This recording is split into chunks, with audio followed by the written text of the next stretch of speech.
Hello बच्चों, अगर आपने भी सीनेट एमएससी नर्सिंग के लिए फॉर्म भरा था और फर्स्ट राउंड में हो सकता है आपने काउंसलिंग कराई थी, कोई सीट ना मिली हो, और हो सकता है आपने फर्स्ट राउंड में काउंसलिंग ही नहीं कराई, सीधे सेकंड राउंड में कराना चाहते हैं, तो आपके लिए गुड न्यूज है। फर्स्ट राउंड के बाद मॉप अप राउंड की जो काउंसलिंग है कंप्लीटली स्टार्ट हो चुकी है, बस थोड़ी ही देर में स्टार्ट होने वाली है। यहाँ पर आपको अभी नोटिफिकेशन नहीं दिख रहा है, लेकिन जो आपकी सेकंड राउंड यानी कि मॉप अप राउंड है उसकी काउंसलिंग स्टार्ट हो चुकी है।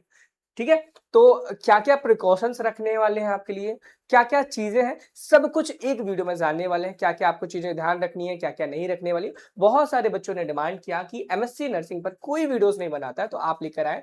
तो ये कंप्लीट एक ही वीडियो रहने वाला, 3-4 वीडियोस नहीं आएंगे, तो कंप्लीटली पूरा देख लेना। चैनल पे अगर आप नए हो, चैनल को सब्सक्राइब जरूर कर देना। और ऐसे बच्चे जो नहीं जानते हैं कि एमएससी नर्सिंग पर भी कोई टीचर कंटेंट बनाता है, उनके बारे में भी हमारे बारे में बता देना कि भाई नर्सिंग गुरुकुल पर एमएससी नर्सिंग पर भी कंटेंट बनाया जाता है, ताकि उन्हें इस चीज का अवेयरनेस मिल सके और इस चीज का प्रॉफिट ले सके। चलो, सबसे पहले हम ये जान लेते हैं।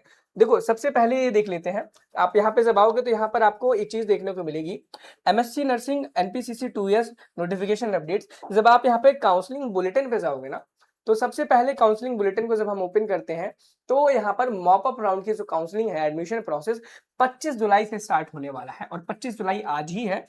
और अभी तक काउंसलिंग स्टार्ट नहीं हुई, आपके मन में ऐसा होगा, लेकिन परेशान मत हो, थोड़े ही देर में, क्या थोड़े ही देर में आपकी काउंसलिंग स्टार्ट हो जाएगी। वैसे यहाँ पर लिखा तो गया display of seat matrix for mop up round. यहाँ पर जो मॉप अप राउंड की सीट मैट्रिक्स है वो 25/7/2026 से दिखना शुरू हो जाएगा, जो कि हो चुका है। शायद आपको ना पता हो क्योंकि वहां पे नोटिस नहीं पड़ा, लेकिन हो चुका है। ठीक है, start of online resignation of allotted seat in round 1 from candidate login. यानी कि जो सीट आपको मिली है, मैं बता दूं, ऐसे बच्चे जिन्होंने फर्स्ट राउंड में पार्टिसिपेट किया था और जिनको कोई गवर्नमेंट या फिर प्राइवेट कॉलेज अलॉट तो हो गया, लेकिन उन्हें वो कॉलेज पसंद नहीं आया, डिक्लाइन करना चाहते थे, कंफ्यूजन की वजह से डिक्लाइन नहीं कर पाए, और एडमिशन ले लिया, डॉक्यूमेंट वेरीफाई करा लिया, उसके बाद भी मन में गिल्ट सा रह गया कि भाई हमें उसमें एडमिशन नहीं लेना है।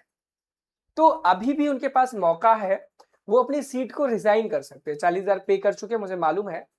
उसके बाद भी आप रिजाइन कर सकते हो कि 40,000 कहीं नहीं जाने वाले हैं। उसके बाद भी आप रिजाइन करके आप अपना मॉप अप राउंड में पार्टिसिपेट कर सकते हो। तो आपका जो ऑनलाइन रेजिग्नेशन है, याद रखना, रेजिग्नेशन है राउंड 1 वाले बच्चों का, वो आज से ही स्टार्ट हो चुका है, सुबह 10 बजे से। कैसे करना है वो भी बताऊंगा। ठीक है, आपको क्या करना है, यहाँ पे कैंडिडेट लॉगिन में जाना है, जहां से आपने अपने फॉर्म एडमिट कार्ड को डाउनलोड किया था। वहां पे रेजिग्नेशन का एक ऑप्शन आएगा। अगर कोई दिक्कत आती है रिजाइन करने में, तो आप हमारे मेरे नंबर पर मुझे ना 9795020344 इस नंबर पर मुझे एनी टाइम मैसेज या कॉल करके आप पूछ सकते हो। ठीक है, याद रखना, कोई भी इंफॉर्मेशन आप पूछ सकते हो। ठीक, चलो, यहां से आप रिजाइन कर सकते हो। उसके बाद आपकी end of online resignation of allotted seat in round 1 from candidate login, यानी कि जो आपका रेजिग्नेशन की प्रोसेस है 25, 26, 27 और 28 तारीख को शाम के 6 बजे तक चलने वाली है। ठीक है, याद रखना। उसके बाद अब आपकी जो display of post resignation seat matrix and start of registration for online counselling and choice filling.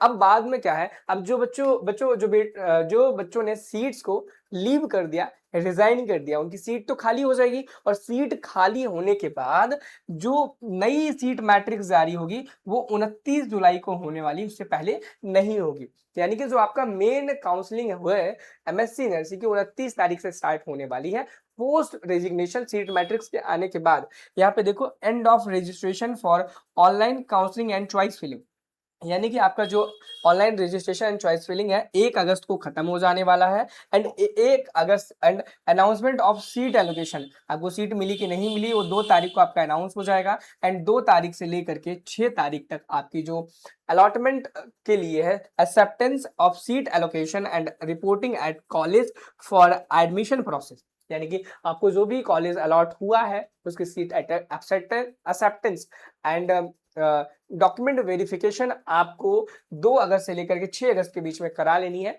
6 अगस्त को आपका कॉलेज में डॉक्यूमेंट वेरिफिकेशन कराने का लास्ट डे होगा, शाम को 6 बजे तक आप करा लेना।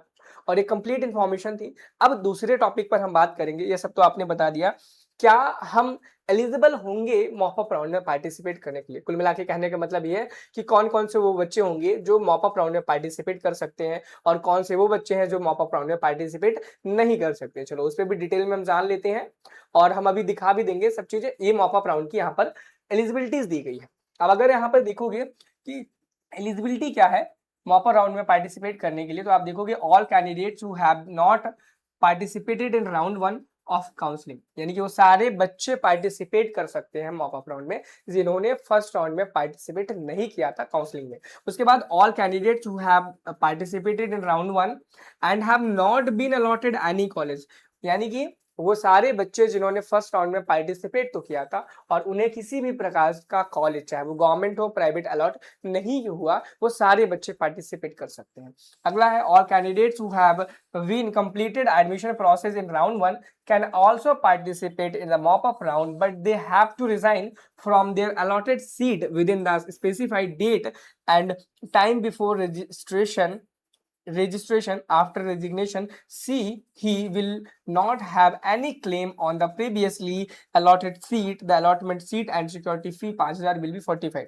यहाँ पे क्लियर बोला गया है कि अगर आपने फर्स्ट राउंड की काउंसलिंग कराई, आपको जो सीट मिला आपने उसे एक्सेप्ट भी कर लिया, 40,000 की पेमेंट करके कॉलेज में डॉक्यूमेंट वेरिफिकेशन भी करा लिया, उसके मन बाद में भी मन में गिल्ट है कि भाई उस कॉलेज में नहीं पढ़ना, पसंद नहीं आ रहा है, तो उस केस में आप रेजिग्नेशन कर सकते हो। रेजिग्नेशन आपका चालू है और रेजिग्नेशन करने के बाद आप अपना मॉप अप राउंड में दोबारा से पार्टिसिपेट कर सकते हो। लेकिन याद रखना आपका ये जो 5,000 रुपए है ना रजिस्ट्रेशन फीस आपका लगा था, यहाँ पे सिक्योरिटी मनी वो चली जाएगी और अगर कोई सीट जो आपको जो अलॉट हुई थी वह सीट भी आपकी चली जाएगी, मॉप अप राउंड में आपको नहीं मिलने वाली है। ठीक है, ये क्राइटेरिया है कि कौन कौन से बच्चे पार्टिसिपेट कर सकते हैं, मैंने बता दिया।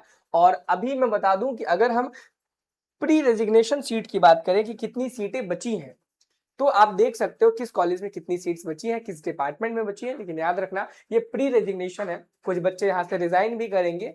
ठीक है, जैसे कि यहाँ पर हम देखें college of nursing, government institute of medical sciences Gautam Buddh Nagar, GIMS जिसे बोलते हैं, एमएससी साइकेट्रिक में यहाँ पर अनरिजर्व्ड में एक सीट खाली है और यहीं पर जिम्स में ही अगर हम एमएससी पेडियाट्रिक में बात करें तो एक सीट खाली है और यहीं पे ओबीजी एंड गायनी की बात करें तो 0 सीट खाली है अनरिजर्व में, एक सीट है ईडब्ल्यूएस की। इसी प्रकार से और यहाँ पे टोटल सीट देखते हैं 1 2 1 2 1 1 इस तरीके से करके बहुत ही कम कम सीटें बची हुई, इस प्रकार से आप देख सकते हो। इवन प्राइवेट में भी बहुत कम कम सीटें बच्चे बच्चों में, आप देखो किसी में 2 सीटें 3 सीटें, क्योंकि देखो डिपार्टमेंट्स में ज्यादा सीट्स नहीं होती हैं, 20 सीट 25 सीट 7 8 सीटें ऐसे ऐसे करके होती हैं। तो आप मॉप अप राउंड में भी देखो कि बहुत कम सीट्स बची हुई हैं। लेकिन जब रेजिग्नेशन होगा तो नंबर ऑफ सीट्स 10% एटलीस्ट यहाँ पर बढ़ जाएंगी, चाहे वो प्राइवेट हो चाहे गवर्नमेंट हो। बाकी इन केस आपके मन में कोई डाउट आता है काउंसलिंग को लेकर के तो आप कमेंट सेक्शन में तो बता ही सकते हो, डिस्क्रिप्शन बॉक्स में मेरा इंस्टाग्राम का भी लिंक दिया गया है, वहां पर आप अपने डाउट्स को पूछ सकते हो, कोई परेशानी है तो। चलिए मिलते हैं नेक्स्ट वीडियो में, thank you, have a nice day, bye bye.